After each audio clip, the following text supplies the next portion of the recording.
nandito uli ako sa Mall of Asia para sa kung kaming panaintindihan mate na nanalong Reina Hispano-Americana 2025 sa bansang Bolivia.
The Philippines, Ashudia, won its second Reina Hispano-Americana crown for 2025. I am very proud and glad to bring home the Reina Hispano-Americana crown, second one for the Philippines.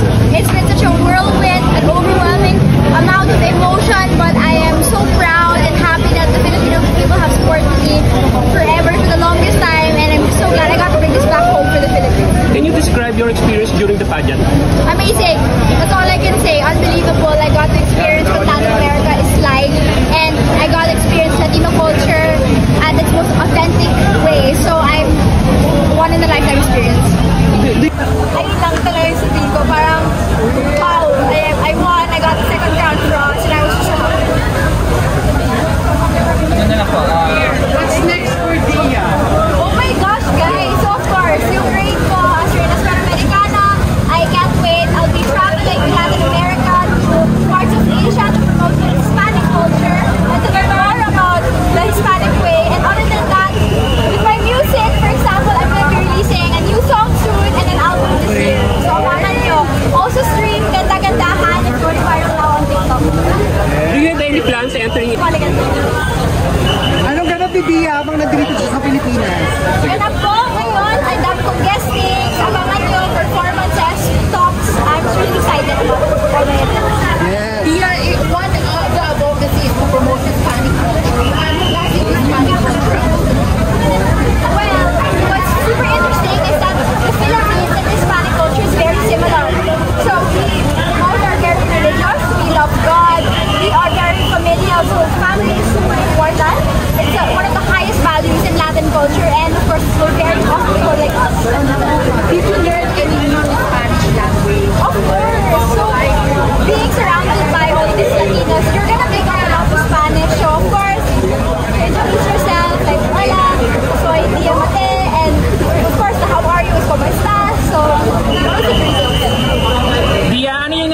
kung dalawa nila kayo ni Venezuela sa yung top 2? Hindi ko na rin alam. Kasi parang lahat ng mga candidates doon, maganda diba? So beautiful, so and as well, their personality is amazing. So of course, I really just want to focus on myself, focus on the journey, and make sure that I do the best that I can and I'll be in the crowd. And that's what I did, and now we're here. Nagulat din kami nung kumanta kayo sa Simsut, ano? Anong pakiramdam na ba't ano? Oh my gosh, so Reyna loves performances, they love singing just like us Pinoys, and they found that I could sing, and 4 other candidates as well. So they said, you know what, why not throw them into the show and make them sing as well? What message do you hope to leave with your legacy as an international pageant winner? I hope to leave a message of kindness and promote that even though that with a lot of other cultures we may not speak the same language, we may not hold the same culture, the most important thing that we hold on to is kindness and empathy, because if we have that, we'll really have a better world. Guys, 2 more questions lang po. Last 2 questions. May question pa po ba? How are you? Okay, so to all of my fans, to all of the Filipinos, thank you so much for supporting me throughout my whole pageant journey and of course my music career as well. I wouldn't be your Reina Hispano-Americana 2025 without you all. Thank you and I love you. Okay, message sa mga Pilipina na gusto sumali sa beauty pageant. So sa mga Filipino that are joining beauty pageants right now, never give up on your dreams. I did 2 national pageants and I competed in a really hard pageant, but I never let the intimidation of other candidates, the backlash stop me. I just kept going and I won myself a crown. So I hope that can inspire you. Last na lang, mahirap pa talaga yung Reina Hispano-Americana kasi mga Latina yung mga kandidato. Mahirap talaga, but what I can say about Reina is they're a very fair pageant. Walang luto. They really care about a candidate's character and how a candidate performs. Okay, thank you so much po. Okay na to. Okay, thank you. Thank you, Dia. Congrats. So, tapos na yung aming pag-cover sa homecoming parade ni Dia Mate dito sa Mall of Asia. Dito kami sa loob. Bye!